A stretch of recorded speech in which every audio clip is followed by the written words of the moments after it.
what does Verizon do with this from here? So this deal is going to close in 18 months. We assume rates will be better.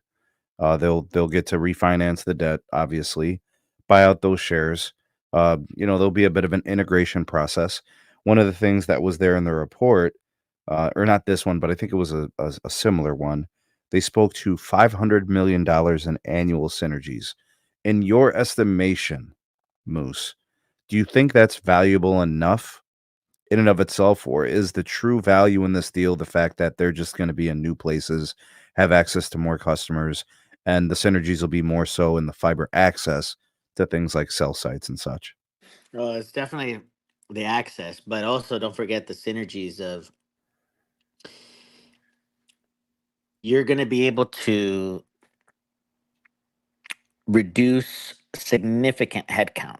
And by the way, I already know where they're going to be reducing their headcount. Let me explain a little bit about Veronica Bloodworth. If she stays on in this combined company, she will exclusively keep the Frontier build folks because they have been making an amazing process. They are building fiber so rapidly. It is super efficient. Okay. Yeah, Frontier does a great job with it. Yeah. Yeah, this is facts, man. This is facts. Yeah. They are the number 2 builder right now in terms of fiber in the United States. So I know for a fact that she is going to clean house on the older Verizon folks that are currently in place today. How are you quantifying that? They have 7 million addresses passed. How are you saying they're the number 2 builder? What numbers are you using to come to that conclusion? She is building a machine. I don't disagree. My question to you is, they have 7 million addresses passed.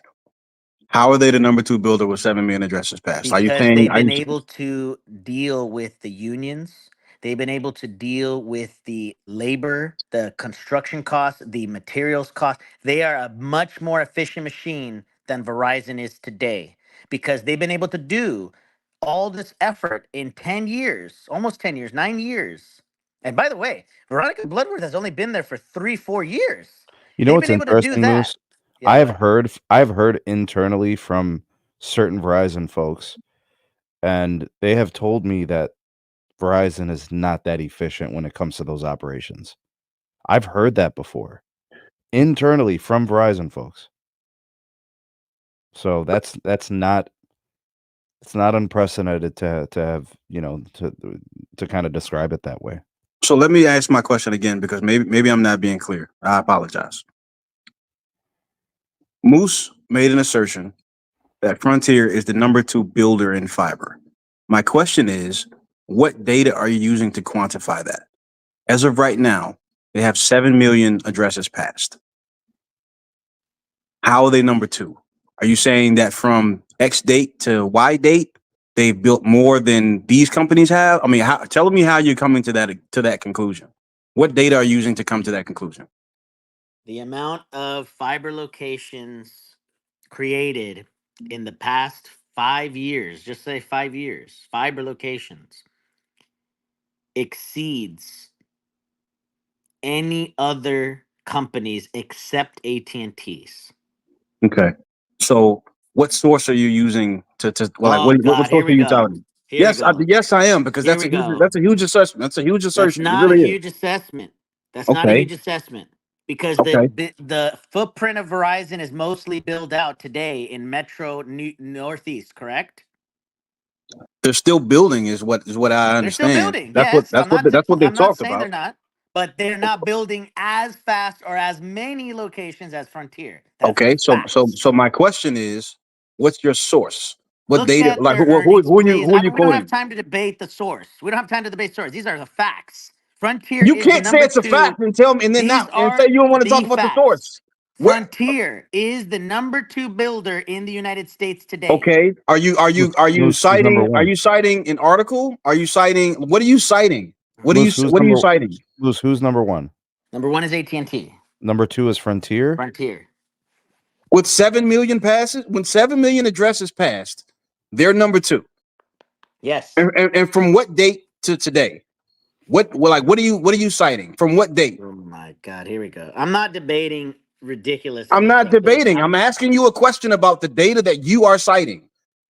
Either maybe somebody told you that. I don't know. I don't know. But is it like, total did it? fiber or is it rate of building? Like what I'm trying to get some clarity on it too, actually.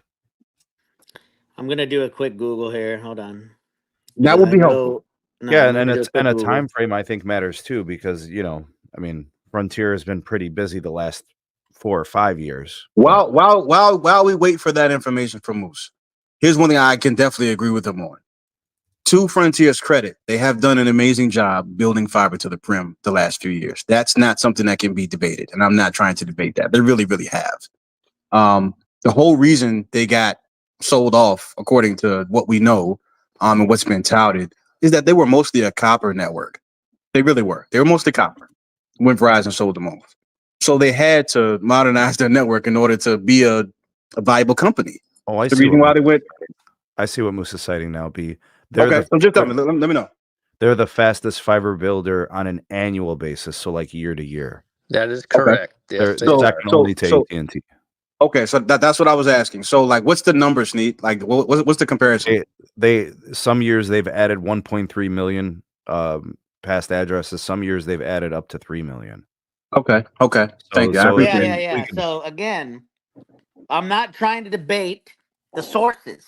Neither am I. I just wanted to know information. Debate the facts. Neither am I. I'm just trying to know what the facts are. No. I don't want to hear empty stuff. I want to know where you get the information. This Okay. is publicly available information. And that's why I asked you where it was that you got that public information. That's all I asked. I wasn't asking for a debate. I wanted to know where you got the information. SMT Nation, it is time for me to introduce to you Aura. Give you guys an incredible suite of cybersecurity protections to keep everything that you do online safe, keeping you safe from identity theft, scams, online threats, including protections for your entire family.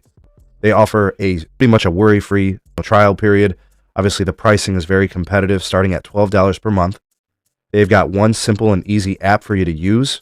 They've got incredible features, $1 million in coverage, 24/7 expert fraud support, transparent pricing, the money-back guarantee at 60 days with a free trial, no strings attached. So with the odds of falling victim to an online crime being 1 in 4, this would change everything. Really should check them out. The financial fraud protection is worth its weight in gold. Help keep your kids protected within boundaries that you set forth for them. Proven to be the fastest, most reliable fraud alert system. And it's as simple as choosing your plan, simply setting up how you're enrolled, and then getting notified for all the things that it's monitoring. Start your free trial now. Use our link. It's down in the description, and it's also here on the screen, aura.com/Sneed. You guys can click the URL. It's hyperlinked down in the description. And again, it's up here on the screen, aura.com/Sneed. Protect yourself from all the digital threats that's out there in the world.